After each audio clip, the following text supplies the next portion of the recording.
Dystopian fiction has been moved to current affairs.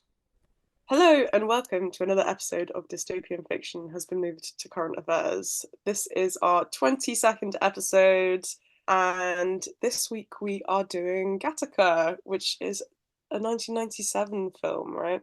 It was a bit Yeah. old, bit old. Oh, don't make me feel old. The year I started secondary school. Ancient, actually. Ancient, yeah. No, yeah, so you are joined by your hosts, Marsha and Claire. Claire, would you like to give a summary of the plot of Gattaca for our listeners? I will try to do that, yes. Okay, so Gattaca is the name of a space project, essentially, an aspirational workplace in a futuristic world.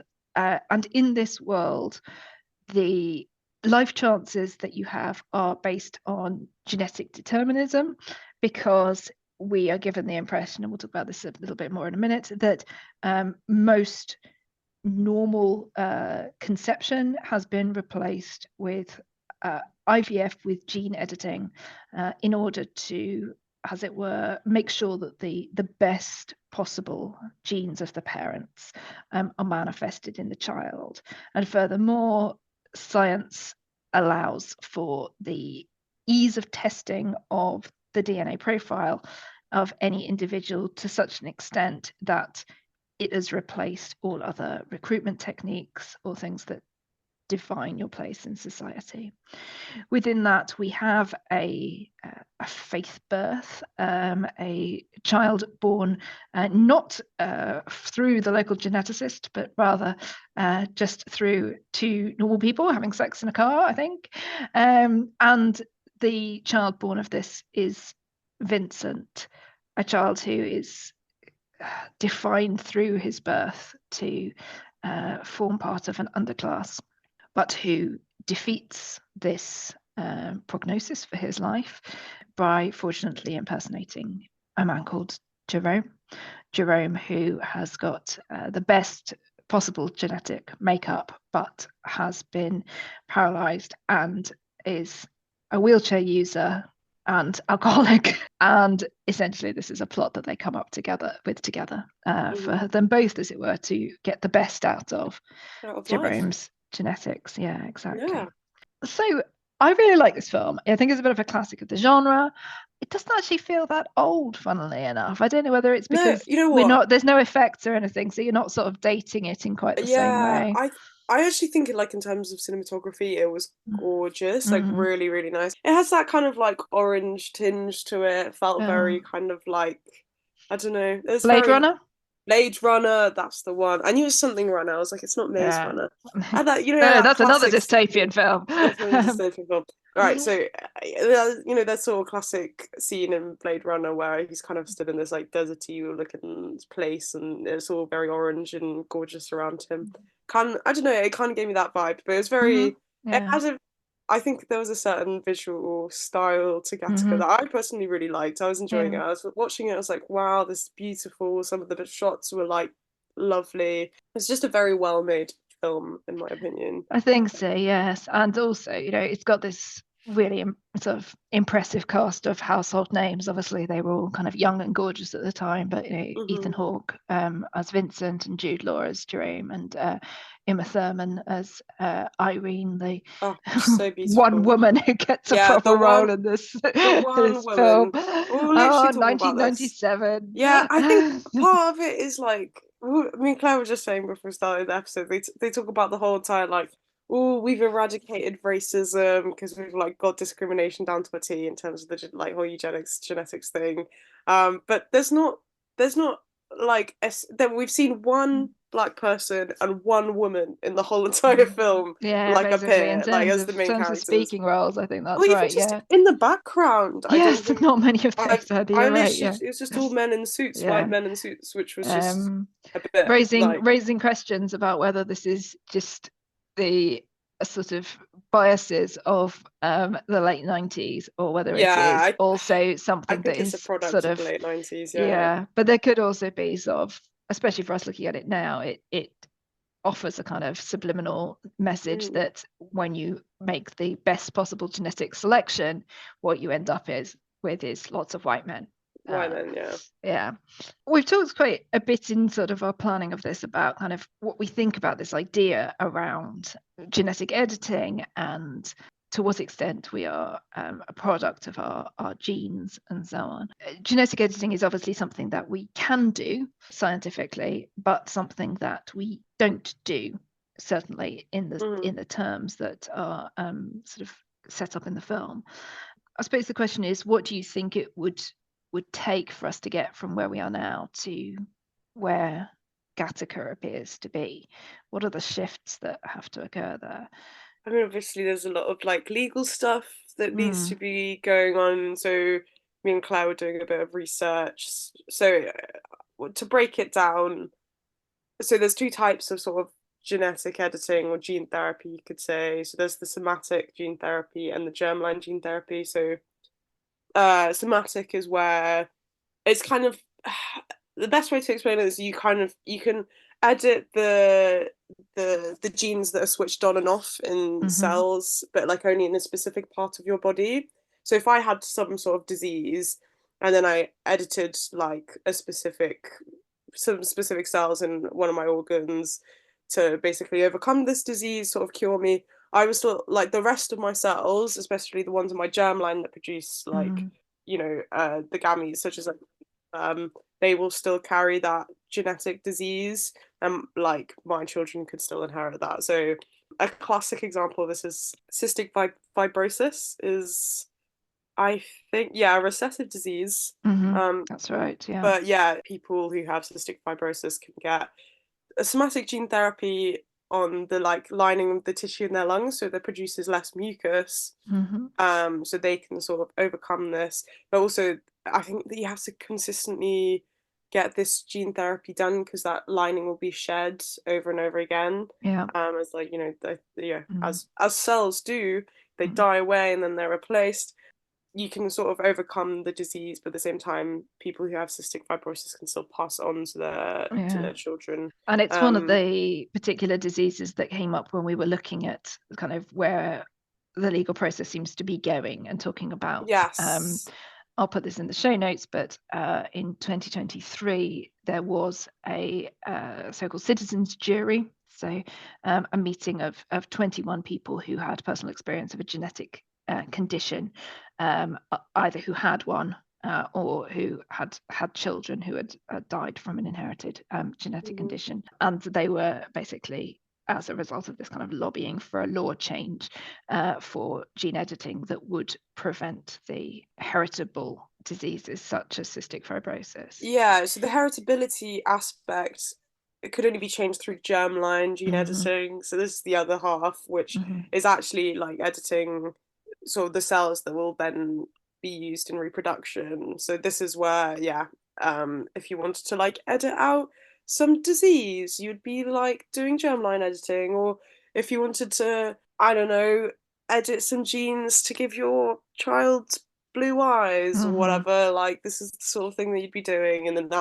that child will have, all of their cells will have the same genetic makeup. And this sort of draws together the kind of potential criticisms or concerns around gene editing, which is that, is there a slippery slope where we start by editing out hereditary disease and we end up with designer babies? Designer babies, yeah, that's the one. This is taken into Gattaca, this whole designer baby thing. I mean, there's also different levels to it. So they've got the classic sort of like CRISPR editing, they're like changing in the nucleotides and the DNA. But in the case of the main character, Vincent, his brother was, rather than genetically edited, he was like selected for. So the doctor explains to his parents that it's still you, but it's the best of you. So they've like specifically selected for the best gametes and the best combination and screened. So they're not inserting foreign DNA, they are simply manipulating the DNA that's there. As far as I understand, that is actually still so like legal in terms of like obviously when IVF takes place, they will screen all of the embryos Yeah, for like your sure. common run-of-the-mill genetic diseases. Mm-mm. They probably don't say, oh, this child's probably gonna have blonde eyes, Yeah. blonde eyes, blonde Blonde hair, eyes, blonde famously. Yeah. eyes, yeah, famously. Blue I hair. think they probably don't say that, but they'll also Uh, say what they'll also probably give you the gender and stuff, but this isn't, don't mm, quote me. But yeah, they definitely screen for that sort of stuff. mm, And even with non-IVF mm, babies, the naturally conceived babies, mm. you can still screen those embryos for genetic diseases, because I Yes. think there's the opportunity to terminate those pregnancies Well, in the yes, case that it and is something like cystic obviously, fibrosis. Yeah. yeah, and things like Down syndrome, for example, with its extra chromosome, that's something that has been tested for a long time, Yeah. in order to allow parents to make a decision, which has obviously other ethical comments as well. One of the things that I think that we see is this real sense that you can find out everything from somebody's genes. So from Vincent's birth, we're Yes. told the statistical probability of his cause of death and point of death, which is abnormally young from a heart condition, which seems to be, particularly bad luck in terms of the genetics. I mean, if we're to believe that this is the case. But it also then reduces his life potential in other ways. So there's, I mean, the attitude of his father is a good starting point, I think. He's already a sort of substandard child, I think, in the father's eyes, because he Oh, doesn't. really? Well, it comes down to I this don't thing remember this about part of the movie.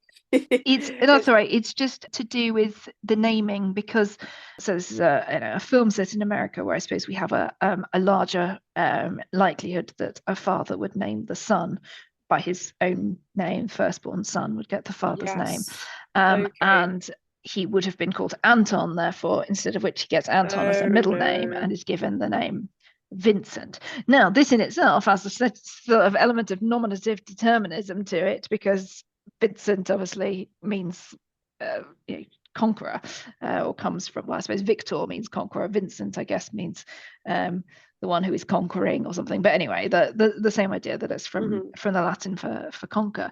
So there is a little bit of a kind of clue there that actually he might overcome this perceived lack. But there's that. There's also the idea that they want a brother for him, but the brother must be he's the preferred son, and we see things like the way in which Anton seems to outstrip his brother, even though he's the younger sibling. But there's also things like the societal consequences from a young age. Vincent isn't allowed to attend the school because the school their insurance policy won't cover him. So where we do see an environmental factor coming in, it's this kind of societal system that is reducing him to that. It's interesting with the like note on the whole like insurance thing and everything. So there's already some sort of like, in terms of like genetic profiling and things, that's already sort of like kind of going on with personalized medicine.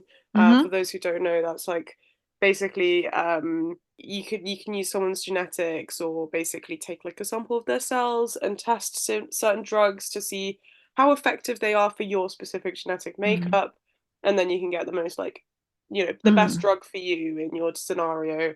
And because obviously certain drugs affect people differently. But yeah, there's some worries about that with if these like sort of genetic records, medical records are kept or like hacked into or sold along, and people get a hold of this, your personal data, then it's like, for example, with the insurance thing, yeah, your insurance could hugely go up if like insurance companies found out you had some rare heart like disease, and that's already kind of like a worry that's actually going on, could plausibly happen. But yeah. Yes, and I suppose it's this difference between what condition you have that is actually affecting you, and what you statistically might develop based on your genes. And I suppose that there are already questions around insurance that presumably feed into their algorithms, like when you're asked, whether anyone in your immediate family has had heart disease, cancer, those kinds of things. So there must be an element of it already. But yes, you'd be talking about that with greater kind of accuracy and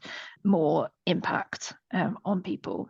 The other thing that I noticed about the way in which this seems to affect something socially is the way in which the body seems to have become commodified, because you get a sense that almost because a choice was made, you've got a good thing by choice, not just by luck. So the sort of jokey part of it is where the doctor comments on Vincent's penis and calls it a fine piece of equipment, and says something about, wishes his parents had chosen one like that for him or whatever.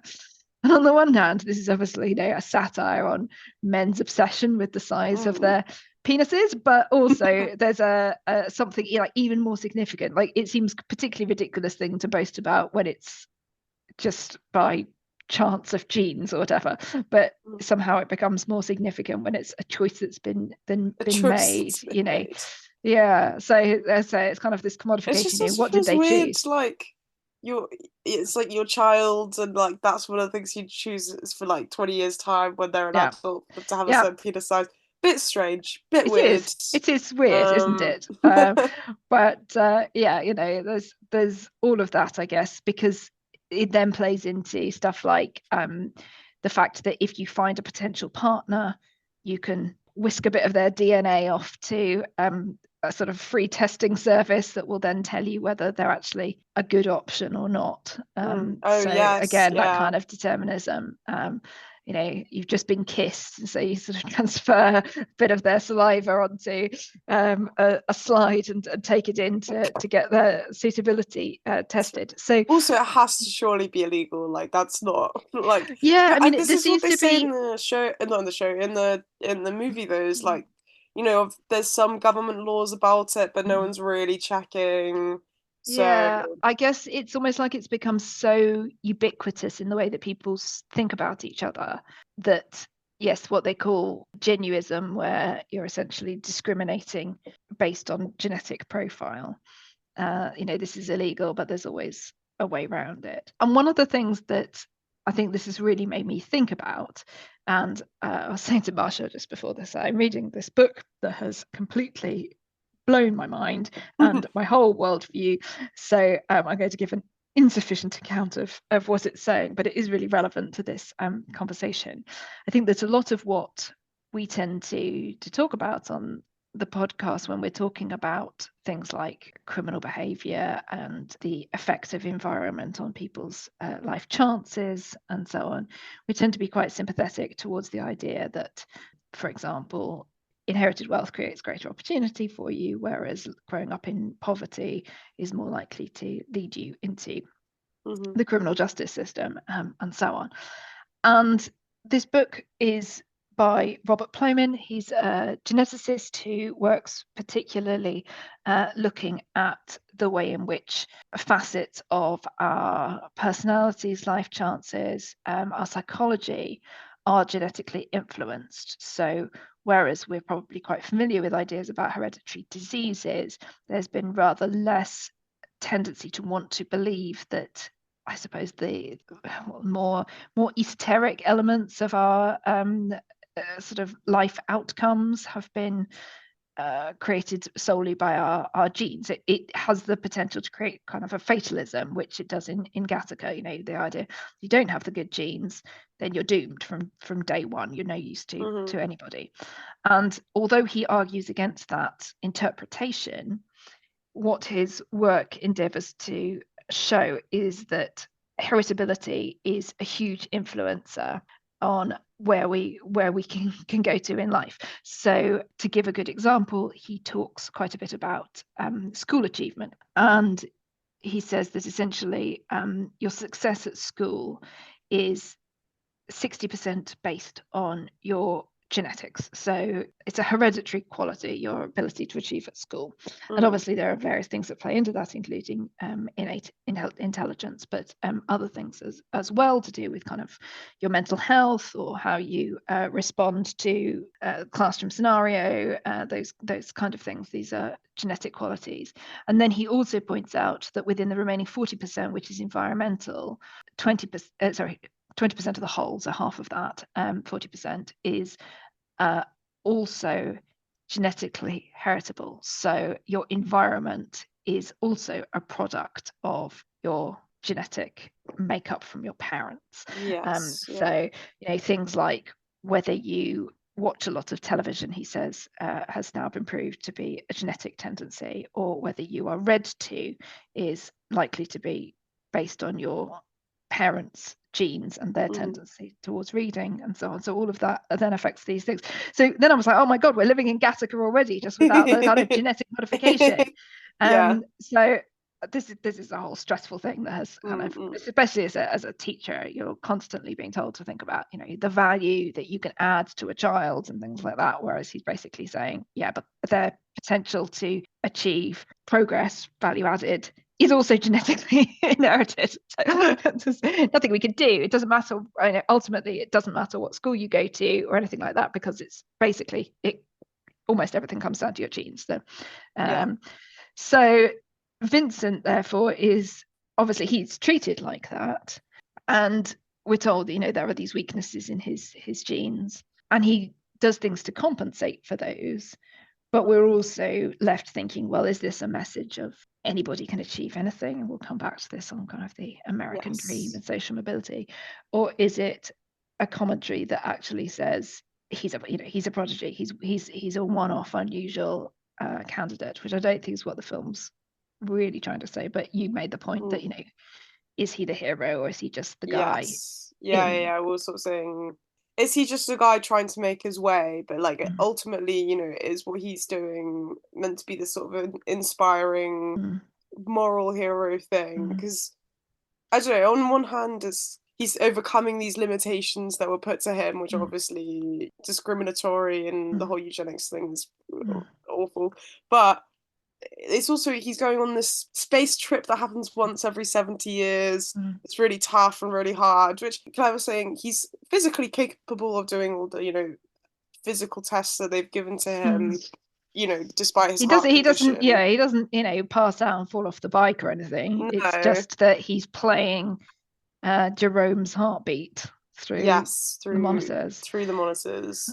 But yeah, and then but at the same time, like, he is committing fraud in a sense that like, once he gets up into space, how will he perform in comparison to what he's led everyone to say how he perform? I guess like, that's how is the that problem, even going to affect his heart condition? Like, zero gravity isn't just like your everyday kind of going to work. That can have some serious like health conditions. And he's like one of 4 astronauts that they've said. I don't know. I kind of got into a bit of like in my head about it, but I don't know. I read somewhere someone was sort of arguing he's a bit of like an unreliable narrator and everything as well in that sense. Yeah, I mean, whenever we see that kind of first-person overlay narrative and we see through their eyes within the story, then yes, we have that problem, I think, with the unreliable narrator.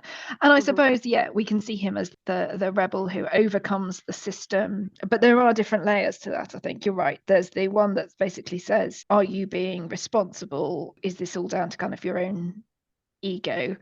Are you being responsible corporately and so on, if you are, as you say, fraudulently heading into space with only, I think, was he told, 1 in 100 chance that there's nothing wrong with his heart? So the odds, are that 1 in 100 isn't great odds. I'm not. It's not, no. It's, although on the other hand, you could say that he's reduced to the idea that there is something wrong with his heart, that he is chronically ill, that he will get hurt, and so on, and that then it both reduces his life choices, but I think it's also one of the driving things that makes him see the world differently and sort of say, okay, so if you think I'm only ever going to clean a spaceship, I am going to fly a spaceship, and that's kind of his driving motivation.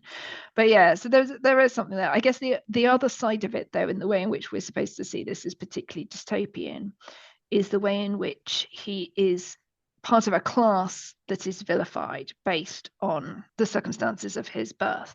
So it doesn't really make any difference whether he had inherited good genes naturally or not. The very fact that he wasn't born of the system makes him, as I say, an invalid, somebody who is reduced to this subclass, regardless of his actual abilities, merely because of his birth circumstances.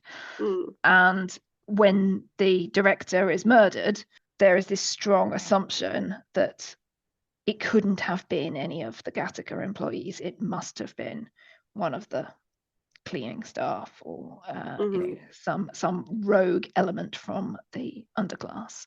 Yeah. So there is a this highly discriminatory element. In terms of the murder, the sort of supervisor who actually ended up killing the man has that line where he says, "Oh, you can look at my genetics. Like I'm not violent at all. Like there's like not a violent bone in my body." He says something along the lines of that, and really leaning into that sort of like how genetics determines your behaviors as just like it's interesting to see how they like applied it in that scenario as well. And again, that feeds into previous scientific claims about the murder gene, and the idea that there's genetic predisposition to violence and to committing murder, which Robert Playman has not talked about, but is, I suppose there's always this question, isn't there, that just because you have a tendency to violence that is genetic, does that mean that you should be excused from acting against the social contract?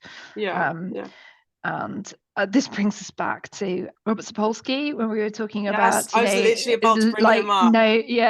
So we don't have any free will. It's the same kind of argument. I think his brand of like the whole free will thing is obviously it has the whole genetic aspect to it as well.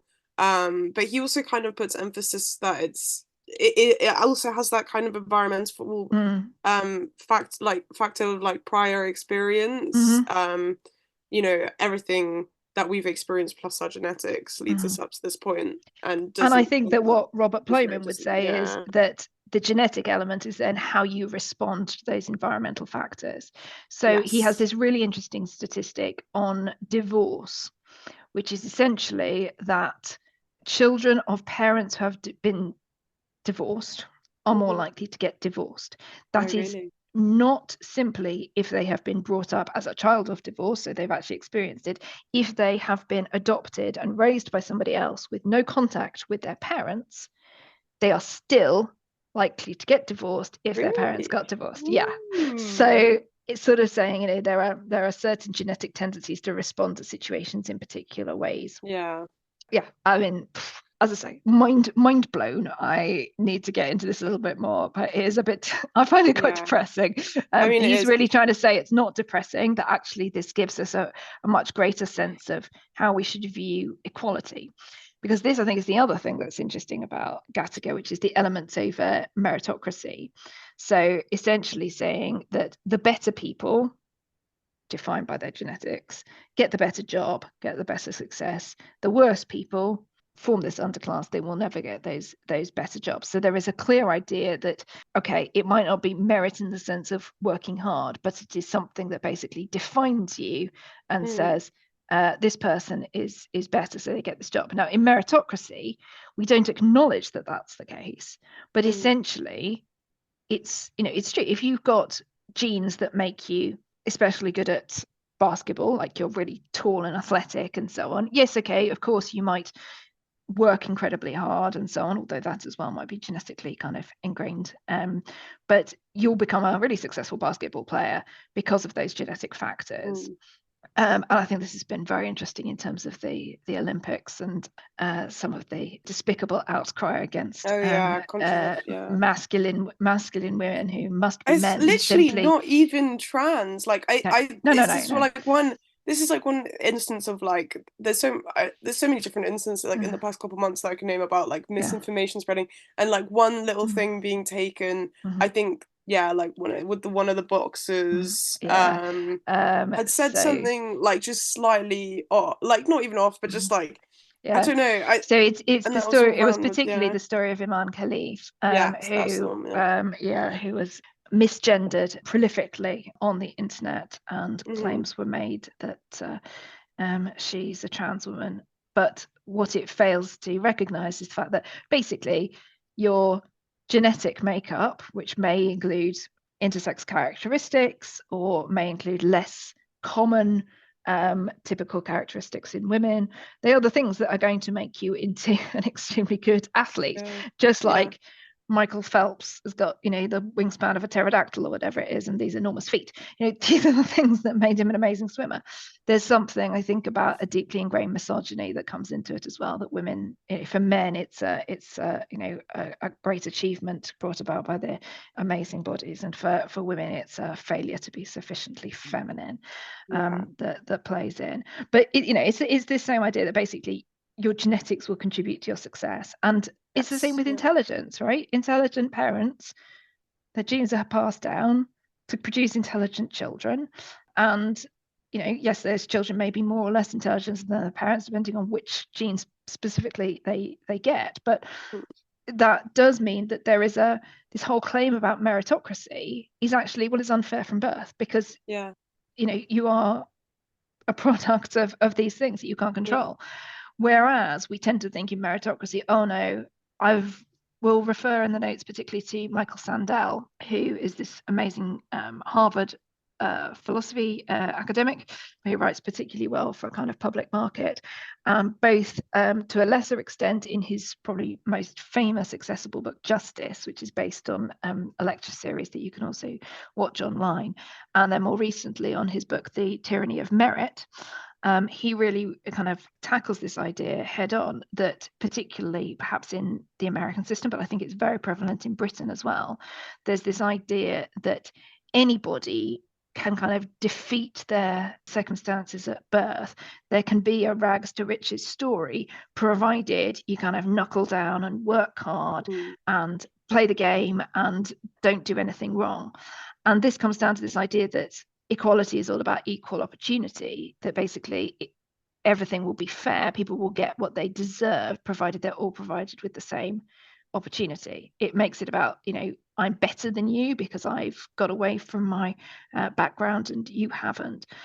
But ultimately, yes, okay, there are, I would say, environmental factors that play in here, and I think that chance and opportunity play in as well. But ultimately, it's not about somebody working harder than someone else. It's about their genes, and their genes might even predispose them to work hard or not. Work hard, exactly.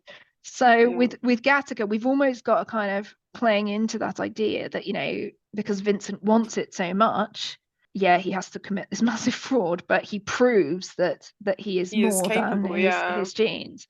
It's a point that Vincent actually makes in the film, where he sort of says, there is no purpose left to studying or training, which again puts a great deal of weight on the idea that, you're just good or you're not good. But I was interested in the kind of the falseness of this promise of kind of social mobility based on your hard work and effort, because the statistics, particularly kind of this is so central to like the way that Americans think about America, right?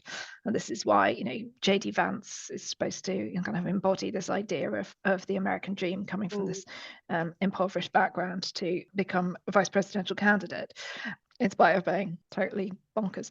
But there's some statistics on kind of what that upward mobility now looks like, because it's actually less now than in large swathes of Europe.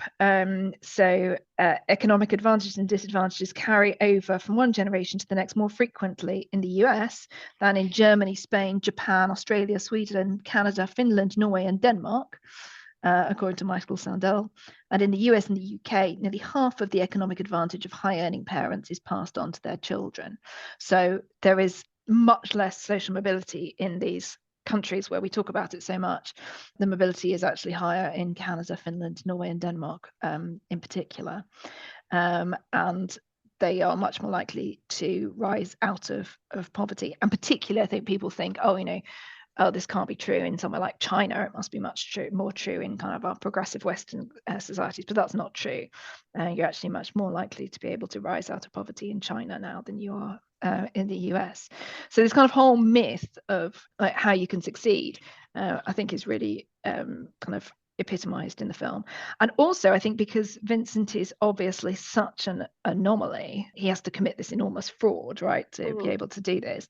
Again, reflects something about kind of the typical sort of strides made in terms of upward mobility. So in America, of those born, as it were, on the bottom rung of the ladder of society, only around 4 to 7% rise to the top rung, and only about a third reach the middle rung or higher. So very, very few people actually achieve this. What's interesting to me, in fact, is sort of we see in the film all the sort of different, well, self-care, I'm saying quotation, but like all the different things that Vincent has to go through, scrubbing his body of all the loose skin, exfoliating, and like brushing through his hair of all the loose hairs and stuff, and and obviously there's Eugene, which, by the way, clever naming nomenclatures, Yeah.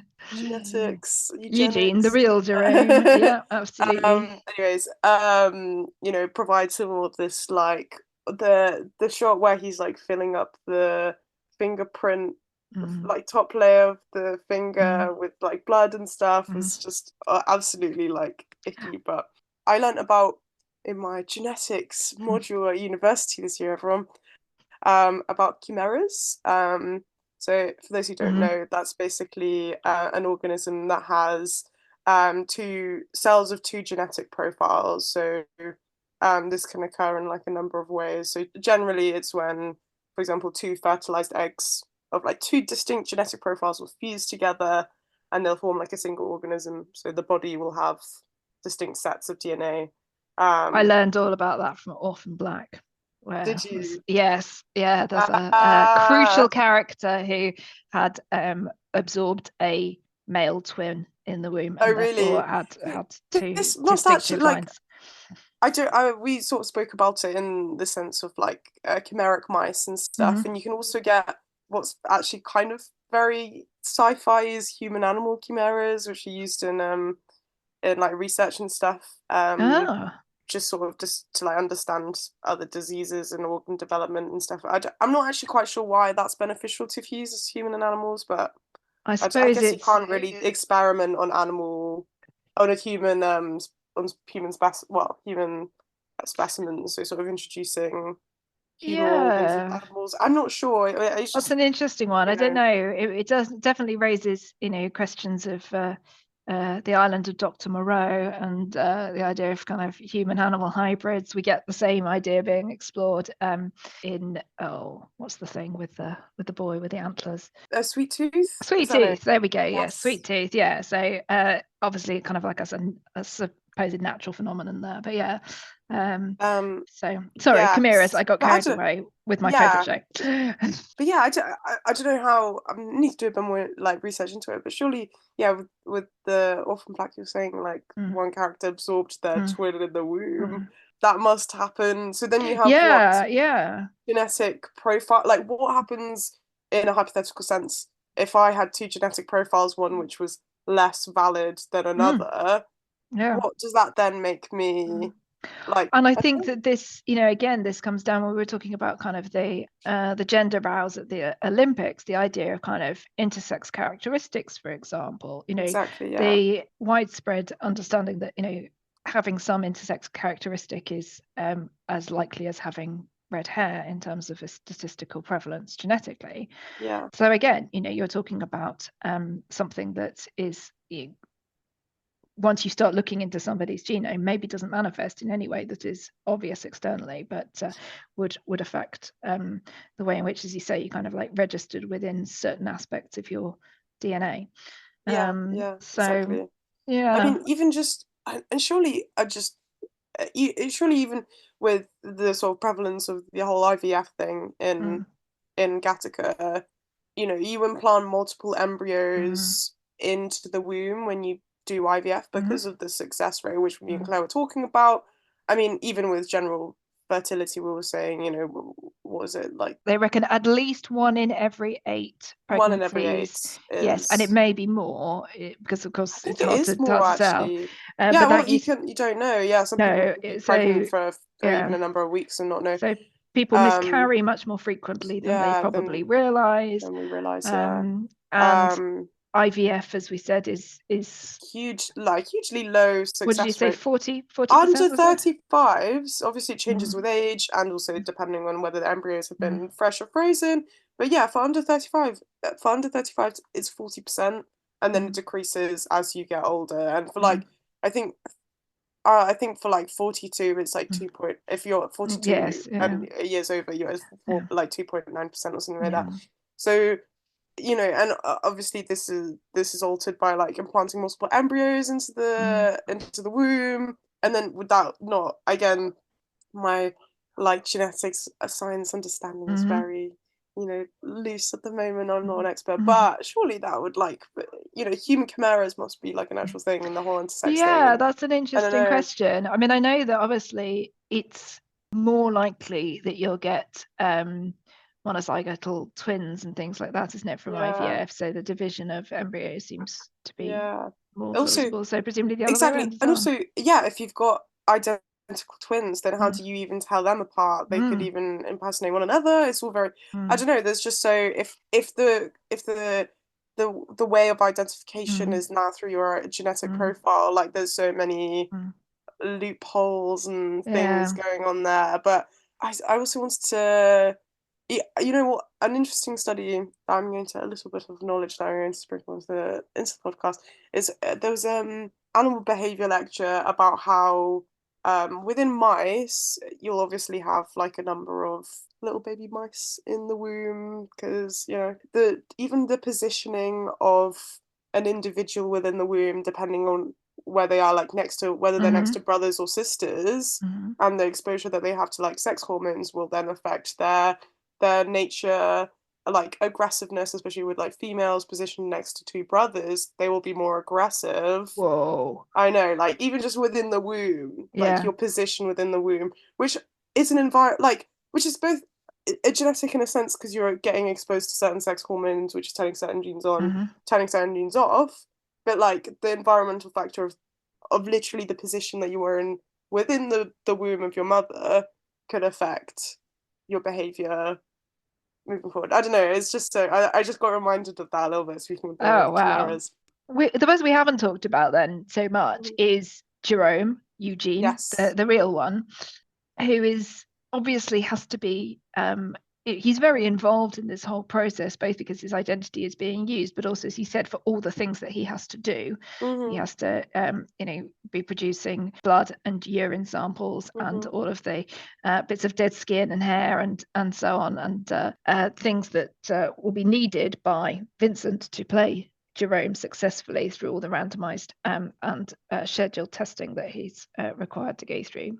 And yet he is a man who has had this great, genetic potential. He's right up there ticking all of the boxes of everything that you'd want in your genetically modified child.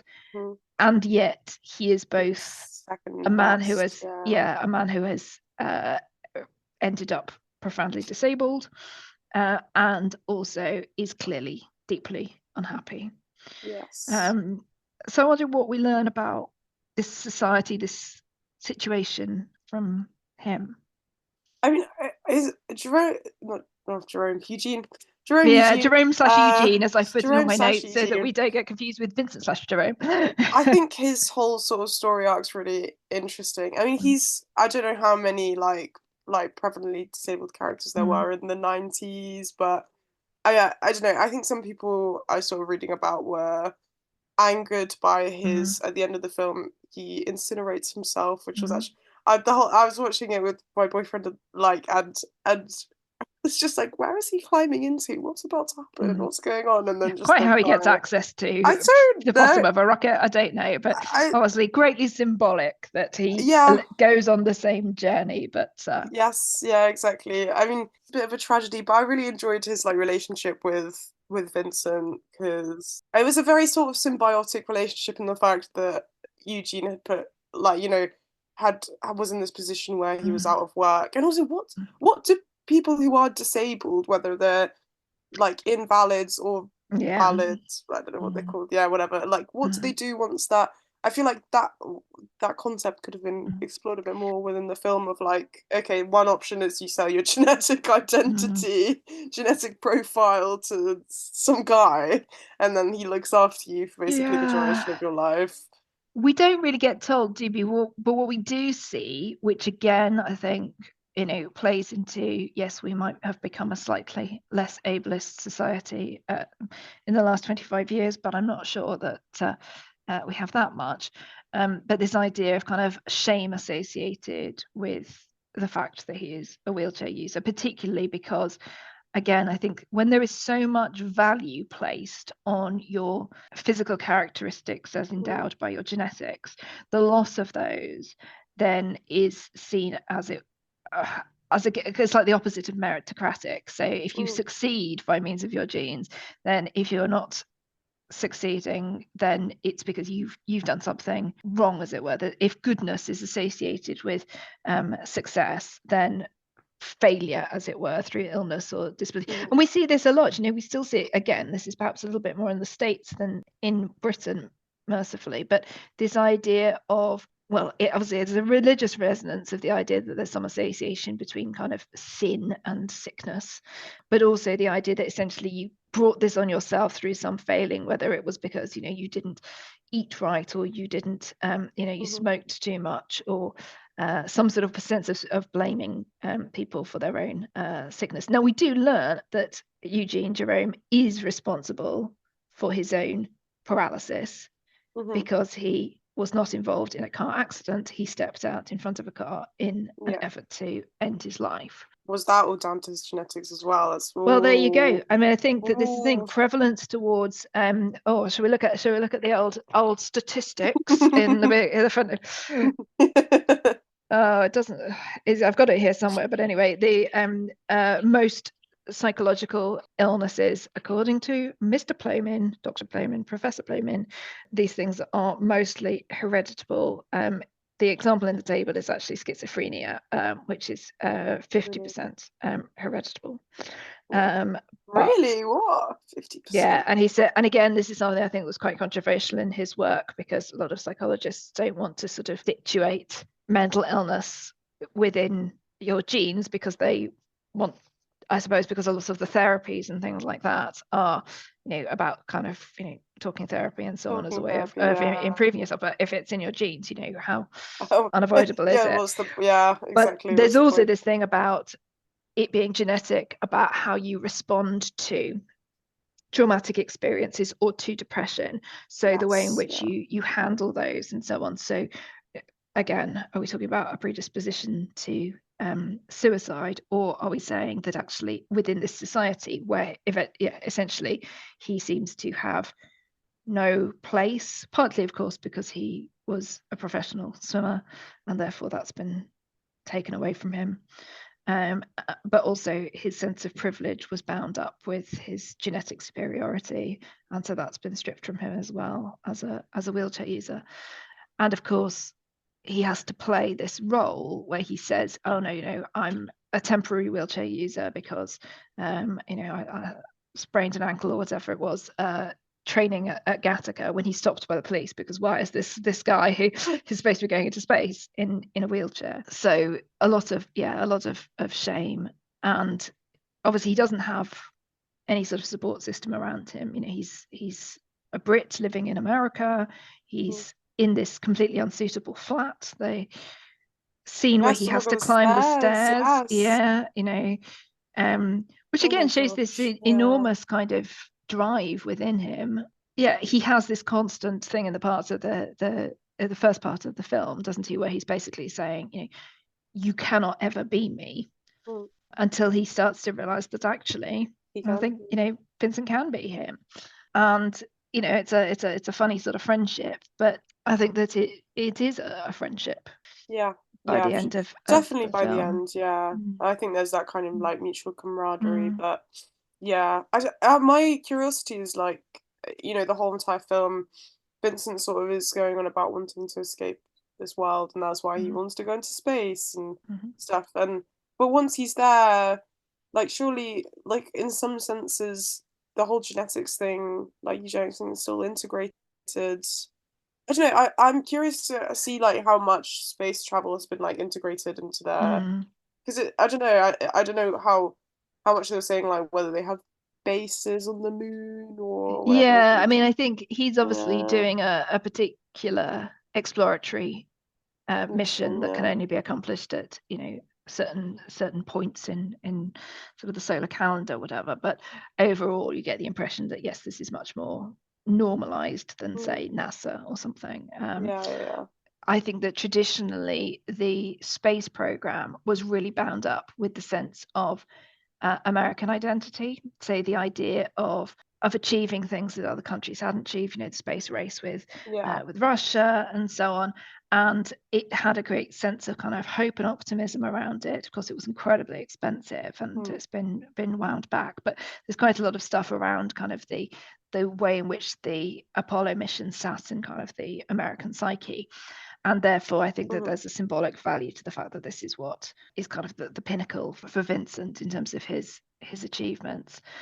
And in a way, I guess, Jerome, ultimately, he also reaches the point where he feels like he's kind of achieved something, the last thing that he wants to achieve by giving his body to somebody else. I think the quote is, "I got the better end of the deal. I only lent you my body. You lent me your dream." Which it doesn't sound quite so soft, cliched or kind of naff in the film, but yeah. So a couple of other things that I just wanted to talk about. One was the relationship between Vincent and Anton, his brother. We get the obviously big reveal at the end that Anton has been there all along as the policeman. I knew. I was like, this is a familiar plot line, familiar twist coming up. Yeah. And this kind of metaphor from the start of the film of the swimming race between them and the fact that Vincent could never beat Anton until the day he did, which was also the point at which he left and abandoned his family and so on, through to the final race, where as adults they do the same thing again and again. Vincent wins. So I just wondered about kind of, Anton obviously was supposed to achieve much more than Vincent ever could. Yes. How much do we where does he rank in the kind of hierarchy of society in the way that being he's a detective or I don't know whether sub-level, I mean like slightly less than the detective. I don't know what the categories of police. Well, it's American system, isn't it? But I know, I don't know whether it's like the FBI equivalent. I mean, he's like, it seems like a job which again would have some sort of like qualifications needed in the genetic realm. Yes, yeah. But at the same time, I think he comes to Gattaca and sees, what Vincent, his brother's achieved, and obviously it's to more of a grandeur sort of level. But I don't know. It's interesting, like when he finally discovers, like they finally have the big reveal where it's like, oh, it's Anton and Vincent, and he's like, you have to come with me. Anton says this to Vincent, and Vincent's like, no. It's interesting because on the one hand, Anton is the more open-minded and progressive of the detectives, isn't he? Because he's the one who thinks that this is not simply some invalid. It is actually there must be a motive here. Starts pursuing somebody else, and then of course it falls into place that it is, we get the actual culprit and he turns out to have been right. But in the meantime, he's been pursuing this line of realization that his brother, the invalid, is also this Gattaca employee, Jerome. But one of the things I think that, the relationship with Anton does, firstly, there's that sense of kind of the drive of the competitiveness between them, the sort of almost the reverse psychology of Vincent being told that he was inferior to his brother, driving him to become superior to him, as though willpower and drive can beat physical ability, for example, in the swimming. But I wondered whether it did something else as well, which was essentially to say that if you're in a society where everything is kind of mapped out for you based on your genes, and that the majority of those genetic profiles, as we assume the majority, whether it's just kind of, people who can afford it is not something that's ever explored, but let's assume the majority of them are genetically modified, then we've sort of got a system where people have less requirement on them to make some sort of effort. And this is obviously one thing that's a lot talked about with this idea of a so-called meritocracy, that you need to find a way of making sure that, so say you've got somebody who is highly intelligent and has the skills to be a surgeon, then you might say, okay, well, we need to, for society to be fair, they should be paid the same as the person who is a home care assistant, who would in our system earn far, far less, because this is in a completely equal system. They're both doing jobs that kind of fulfill their potential. But then there's the sort of thing, well, actually, why wouldn't the highly skilled person do an easier job than being a surgeon if there wasn't an incentive behind it? So then you've got to say, well, okay, so what is a fair way to incentivize people to use those skills? And when that's stripped away in this kind of genetically selective society, you're kind of already what you're going to be, we're told. Is there any drive to work and to kind of reach your full potential? I mean, there's the bit with the doctor, as we're saying, and how he knew the whole time, and he says to Vincent, "Oh, my son uses you as inspiration," which is kind of unclear about what he means. I think the first time he says it, and then the second time it sort of becomes clear that this doctor knew the whole time who he was. He's not inspired because he's Jerome. He's inspired because he's Vincent. Exactly. Because he's Vincent. But then, who did Vincent have to even sort of give evidence to the fact that this sort of thing would even be possible? I suppose we're led to believe that there's kind of, he embodies something that many people hope for, a kind of turning of the tide. The way that Irene changes her mind and helps hide the truth once she knows it. And yes, the doctor has been doing this the whole time. I think that there's obviously a personal thing for both of them. The doctor's got this son. Irene's got, she says, I'm lucky, but not as lucky as some, because her heart isn't that great. Whereas, and that's even with the genetic editing. But you get the impression that actually there's a lot to admire there. But then it comes back to this idea, doesn't it, that, should we particularly admire somebody who has risen out of poverty to great success? I mean, on the one hand, we've seen it with our current cabinet, for example. You have these incredible people like Angela Rayner, for example, coming out of this very poor background and becoming a teenage mother and all of these things, through to becoming the deputy prime minister. I mean, it's amazing stuff. But is that so much more impressive than somebody who kind of just doesn't, just lives their life, as it were, if we're saying it's kind of down to genetics? That's interesting. I think that the one other thing that we haven't mentioned is the 12-fingered pianist. Yes. Did you notice this? Oh my gosh, yes, they went to that concert or something. That's right. And it's a piece that can only be played with 12 fingers. Except it's not. And this is the really interesting thing. So when I was watching it, I was like, but I know this piece of music, and it's Schubert. And so I looked up what it was. And it's one of the Schubert impromptus, number 3 in G flat minor. No, major, I take it back, G flat major. And so it's a, it's a piece of romantic music from our world, as it were, not just created for this other world. And I thought that was really interesting, because they could have done something that sort of could only be played with 12 fingers, right? That's a perfectly possible kind of development. Instead of which, it's like, obviously we all know that there are some pieces of music that are incredibly hard to play, not least because say Rachmaninoff, for example, had these enormous hands, and therefore you've got to have this big reach to be able to play Rachmaninoff. But people do it, they like push themselves to the limits of their pianistic talent in order to be able to play these things.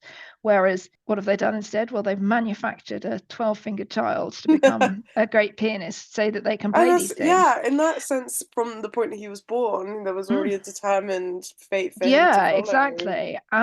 And more than that, it's almost like somebody with 10 fingers wouldn't even think about trying to play that piece, because they would feel like they weren't genetically provided for in order to be able to do it. I just thought that was really interesting. And I also think it's interesting because when you do have children who are born with 12 fingers currently, and I had a friend at primary school who'd been born with an extra finger on each hand, they amputate them at birth so that they're normalized, so that just like everybody else, you've got the normal number of fingers. Whereas it's sort of saying, no, actually, has this sort of shifted to sort of saying, what can we do to make the human body have the most extend beyond its normal potential? So I just thought that was a really interesting kind of little bit in there as well. So, what's the message of Gattaca? Or what do we think it's trying to say, even if Ooh. we don't necessarily agree with it? I mean, in a general sense, it's sort of saying, oh, you can go above your set limitations, sort of, Mm. you can go beyond the glass Mm. ceiling that's set for you Mhm. and predetermined for you. Mhm. I mean, at the same time, it's kind of taking this whole entire like concept of like lack of free will and Mhm. genetics and chucking it to the ground and Yeah. saying no. Yeah, I mean, it also has that kind of sort of class Mhm. divide sort of narrative going on, which can be Yeah. used as a metaphor for stuff that is currently quite a big issue. Absolutely. And as I say, if we start to situate it in some of the kind of recent conversations, it does look like it's just a sort of extremely developed version of the world in which we really do live, and almost like the only way that somebody who isn't recognized as being suitable, as it were, can make that kind of progress is either through very rare chance or, Mhm. as you say, kind of extreme circumstance, which in this case is criminal. But yeah, I just think it's a great film, yes, of its time, but just still really, really current. So good stuff. Mhm. Right. Well, thank you very much, everybody. Please do let Thank us know you. your thoughts on genetics and free will and anything else to do with Gattaca that you might like to raise. This podcast is coming out a week late. Sorry, illness things. We'll be following up next week with a newsletter. And then the film that we will be doing the following week is The End We Start From, which is a 2023 film with the wonderful Jodie Comer in it. You can catch it on Netflix, I think, and a little bit more sort of post-apocalyptic type thing. Another kind of interesting film with some great cast in it, about survival and that sort of thing, and community. So look forward to seeing you for that. If you've got any recommendations for upcoming things that we should be watching, then do let us know, because I think we've only got 2 more on our current list before we have to update. So you can contact us, dystopianfictioncurrentaffairs@gmail.com, or you can find us using Dystopian Fiction Current Affairs on Instagram or on Substack. And you can look up all the things that we are doing there, and you can give us money if you would like to give us money as well. All very welcome. Anything else, Marsha? Don't think so. Okay, well, thank you very much, everybody, very for much. listening.